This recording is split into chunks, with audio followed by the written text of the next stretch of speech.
Bonjour à toutes et bonjour à tous. Alors dans cette vidéo, nous allons voir pourquoi certains versets ont disparu des traductions récentes de la Bible. Allez, c'est parti.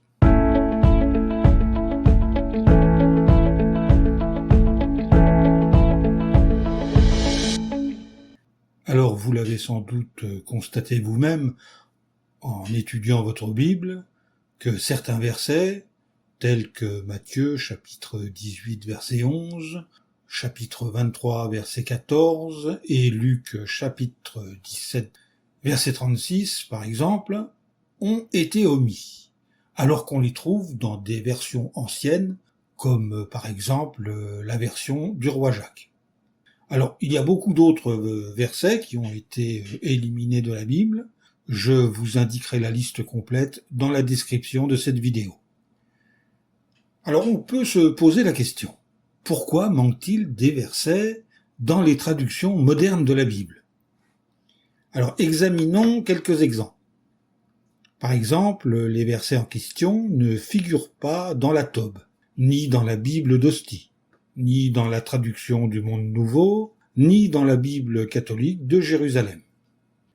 Certains diront que c'est une chose grave que d'amputer la Bible de quelques passages authentiques, selon Révélation chapitre 22 verset 19. Mais est-ce vraiment ce qui est arrivé? Eh bien voyons cela ensemble. Donc, pourquoi a-t-on omis ces passages? Et votre Bible est-elle incomplète? Je vous réponds tout de suite que ce n'est pas le cas. Bien qu'ils apparaissent dans plusieurs vieilles traductions, le fait est que ces versets ne font pas partie de la Bible. Certains seront peut-être choqués d'apprendre que des mots, des phrases, et même des versets entiers qui figuraient dans des Bibles très répandues ne sont pas authentiques. Aussi, convient-il d'apporter quelques explications. Laissez-moi tout d'abord vous rassurer en vous disant que l'on dispose de nombreuses preuves attestant que le texte de la Bible mérite votre confiance. Il est de loin plus digne de foi et plus exact, par exemple, que les écrits classiques de Tacite, de Thucydide ou encore d'Hérodote. Ces preuves, ce sont des milliers d'anciens manuscrits grecs qui permettent de vérifier que le texte de votre Bible correspond exactement à ce qui fut écrit à l'origine. Les plus anciens de ces manuscrits nous révèlent également quelle est la raison majeure qui a conduit des traducteurs modernes à omettre certains mots, certaines expressions ou versets. Cette raison est des plus intéressantes. Comme vous devez le savoir, les traducteurs modernes ne disposent pas des livres originaux du Nouveau Testament, ou des écritures grecques chrétiennes, si vous préférez. Personne n'a encore découvert de livres bibliques autographes, rédigés de la main de Paul, de Jean ou encore d'autres rédacteurs. Par contre, il semble bien qu'on ne tarda pas à faire des copies de ces écrits originaux à l'intention des premiers chrétiens.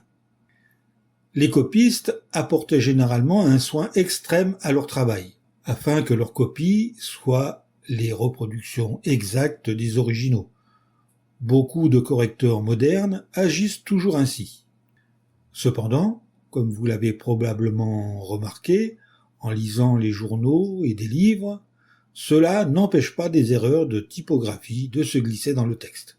Donc, vous comprenez aisément que des copistes aient pu en faire à une époque où les livres bibliques étaient entièrement copiés à la main. Plus les copies étaient éloignées de l'original dans le temps, et plus elles tendaient à contenir des erreurs. Voyons comment cela pouvait arriver. Si un scribe, qui était particulièrement familiarisé avec l'évangile de Matthieu, copiait ceux de Marc et de Luc, il pouvait avoir tendance à y introduire les expressions de Matthieu qu'il connaissait si bien. Ou bien encore, il remarquait qu'une phrase de l'évangile de Matthieu ne figurait pas dans le récit parallèle de Marc ou de Luc, et il l'ajoutait dans la marge. Par la suite, un autre copiste, voyant que cette phrase contribuait à une meilleure concordance des trois récits, et pensant qu'elle devait se trouver dans le texte original, l'incluait dans le récit lui-même. C'est ainsi que dans le passage de Luc, sur la prière modèle, certains manuscrits ajoutent « Que ta volonté se fasse, comme dans le ciel, aussi sur la terre ». De toute évidence, il s'agit là d'une interpolation de la phrase contenue dans l'évangile de Matthieu. Aussi ne la trouve-t-on pas dans les traductions modernes de la Bible, en Luc, chapitre 11, verset 2, qui correspond à Matthieu, chapitre 6, verset 10. Comme vous pouvez le voir, ces tentatives, sincères, des scribes pour harmoniser les récits, ont donné lieu à des ajouts. Alors, peut-être vous posez-vous la question, comment a-t-on détecté ces erreurs ? Dans le passé, les traducteurs de la Bible ne disposaient que de manuscrits en latin et de quelques rares manuscrits en grec. Mais avec le temps, de très nombreux manuscrits en grec ont été découverts. Dès lors, les spécialistes ont pu faire une critique comparative de ces documents. Attention, il ne faut pas confondre cette critique des textes avec la haute critique qui tend à discréditer la Bible en tant que parole de Dieu. Donc la critique des textes consiste au contraire à collationner avec soin tous les manuscrits bibliques connus afin de fixer le texte exact ou original et d'en éliminer toutes les additions. Sachant tout cela, nous sommes maintenant mieux placés pour examiner quelques-uns des versets qui semblent à première vue manquer dans les récentes traductions de la Bible. Nous avons dit tout à l'heure qu'il se pouvait qu'un scribe ait ajouté au texte qu'il copiait une phrase ou un verset tiré d'un autre passage. Vous en avez un exemple à portée de main en Marc, chapitre 9, 40 et versets 43 à 48. Beaucoup de nouvelles versions omettent les versets 44 et 46 du chapitre 9 de Marc, omission qu'elles signalent parfois par un tiret, comme le fait la traduction du Monde Nouveau par exemple. Ces deux versets disent « où leur larve ne meurt pas et le feu ne s'éteint pas », soit exactement le contenu du verset 48 de Marc chapitre 9. Bien que certains manuscrits grecs contiennent les versets 44 et 46 de Marc chapitre 9, beaucoup d'autres, plus anciens, et qui font autorité, ne les mentionnent pas. Il semble qu'un ou plusieurs scribes aient tout simplement répété le verset 48 de Marc chapitre 9, peut-être même involontairement. Omettre les versets 44 et 46 de Marc chapitre 9 dans une traduction moderne de la Bible ne signifie aucunement retrancher une partie de la parole de Dieu, puisqu'on retrouve la même phrase au verset 48 de Marc chapitre 9, dans le même récit. Omettre ces deux versets douteux a-t-il par contre un intérêt ? Oui, car le récit est de ce fait plus pur et plus conforme à ce qu'a écrit Marc sous l'inspiration de Dieu. Dans d'autres cas, les versets manquants paraissent avoir été empruntés à d'autres livres de la Bible. Certaines éditions de la Bible aident le lecteur à s'en rendre compte car elles indiquent en bas de page le texte du verset omis, comme c'est le cas dans certaines éditions à gros caractères de la traduction du Monde Nouveau. Si vous ne disposez pas d'un tel auxiliaire, vous pouvez comparer votre version moderne avec celle de Louis II ou une autre version ancienne. Cet examen vous confirmera que les versets omis sont simplement des versets appartenant à d'autres livres et qui ont été répétés.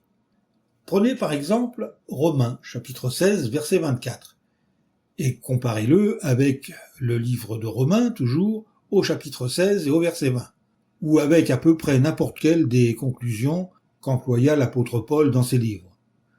Vous vous rendrez compte qu'un copiste a vraisemblablement interpolé en Romains chapitre 16 verset 24 une formule finale du genre de celle que Paul mentionnait dans presque chacune de ses lettres.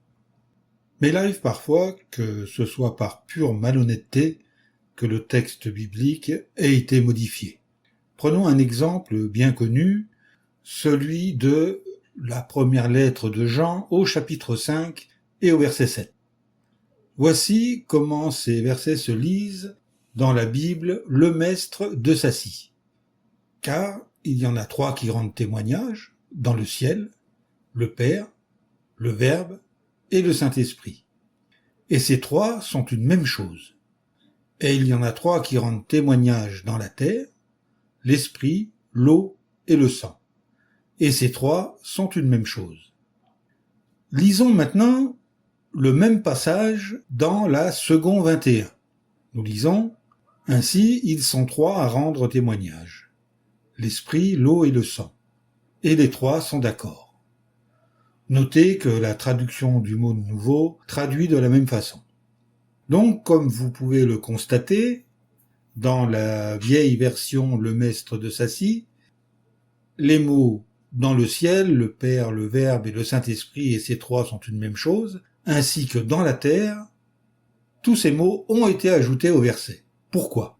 Parce qu'autrefois, on invoquait ce texte à l'appui de la doctrine non biblique de la Trinité. La Bible catholique de Jérusalem dit à propos de ce passage apocryphe: le texte de 1 Jean chapitre 5 versets 7 et 8 est surchargé dans la Vulgate par une incise, c'est-à-dire une addition si vous préférez, absente des manuscrits grecs anciens, des vieilles versions et des meilleurs manuscrits de la Vulgate, et qui semble une glose marginale, c'est-à-dire une note marginale, qui aurait été introduite plus tard dans le texte. L'apparition tardive de cet ajout, bien ultérieure à la rédaction de la Bible, et son caractère apocryphe évident, font que beaucoup de traductions modernes honnêtes ne la mentionnent même pas. Enfin, nous pouvons citer deux plus longues parties de la Bible, à propos desquelles les exégètes trouvent les manuscrits peu concluants. La première est la conclusion de l'évangile de Marc, à partir du chapitre 16, verset 9. L'autre est le passage de Jean, chapitre 7, verset 53, à chapitre 8, verset 11, où il est question de la femme prise en flagrant délit d'adultère et que l'on amena à Jésus. Ce récit apparaît pour la première fois dans quelques versions latines, et des manuscrits grecs ultérieurs la placent à trois endroits différents dans les évangiles. Plusieurs traductions mentionnent ces deux passages, mais en les distinguant du reste du texte, soit en les mettant entre crochets, soit en les imprimant en petits caractères. Ce que nous venons de dire à propos de quelques versets qui ne font manifestement pas partie des Écritures inspirées ne devrait cependant pas amener qui que ce soit à douter de l'authenticité de la parole de Dieu. Plutôt que de miner notre confiance en la Bible, cet examen devrait nous aider à comprendre que Dieu a préservé sa parole dans un état de pureté remarquable. Et je laisserai le mot de la fin à Sir Frederick Kenyon, qui nous a dit « Il est rassurant de voir que toutes ces découvertes et toutes ces études ont en fin de compte pour effet de renforcer la preuve de l'authenticité des Écritures, ainsi que notre conviction de détenir entre nos mains, dans toute son intégrité, la parole de Dieu véritable. » Je vous remercie de votre attention et je vous dis à bientôt pour une nouvelle vidéo.